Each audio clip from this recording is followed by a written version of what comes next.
Well, if you thought that seat on your last flight was pretty tight, listen to this. American Airlines says it plans to squeeze more seats into the coach section on many of its planes, including their 737 and MD-80 fleets. No word yet on how many seats will be added or when, but experts are saying flyers could lose upwards of an inch of wiggle room with the change. Travel industry veteran Mark Murphy joins me now. He's also the author of Travel Unscripted.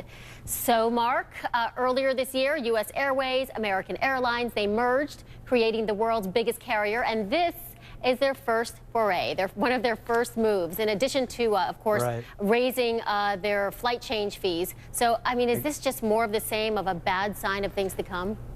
Yeah, it's going to get more uncomfortable for all travelers because of the seat changes. I mean, you go back a few years ago, it was 34 inches of pitch, seat pitch, which is the space between the seat in front of you and your seat. And now it's down to 31 inches, and they're going to shave that even more. So I think what you're finding is that when 85% of domestic air travel is controlled by 4 major airlines, you're going to have more of this. And it's part of the path to profitability for the airlines and what they're trying to do to drive profitability after years and years of losses, late 1990s through the early 2000s. And of course, every time there's a hiccup, they have some issues. Okay, so with the smaller seats, passengers, are they still going to be paying the same to travel?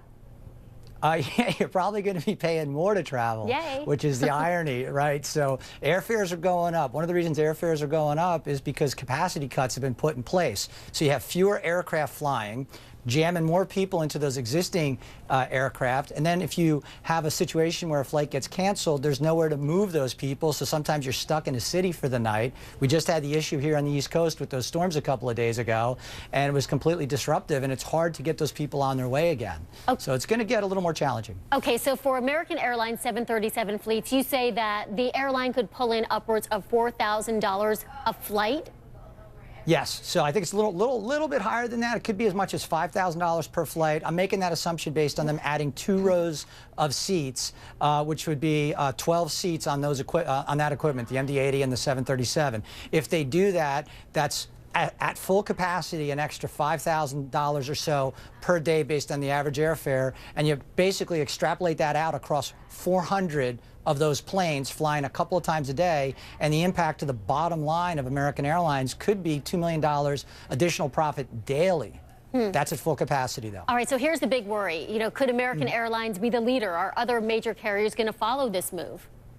Well, a lot of them have already been doing it. I mean, Southwest came out with thinner seats so they could put more seats on. Everyone's been squeezing the coach class. And then what they do is they have premium economy seating, which gives you basically what you used to have, but now you got to pay an extra $30, $40 for that space. So what they're doing is they're saying, if you want the cheapest seat, you're going to the back. And if you want to pay a slight premium, we're going to hit you with those fees. And $36 billion worth of fees were collected just last year by the airlines. It is amazing. Mark Murphy, thank you. Thanks. A room full of some of the biggest stars in the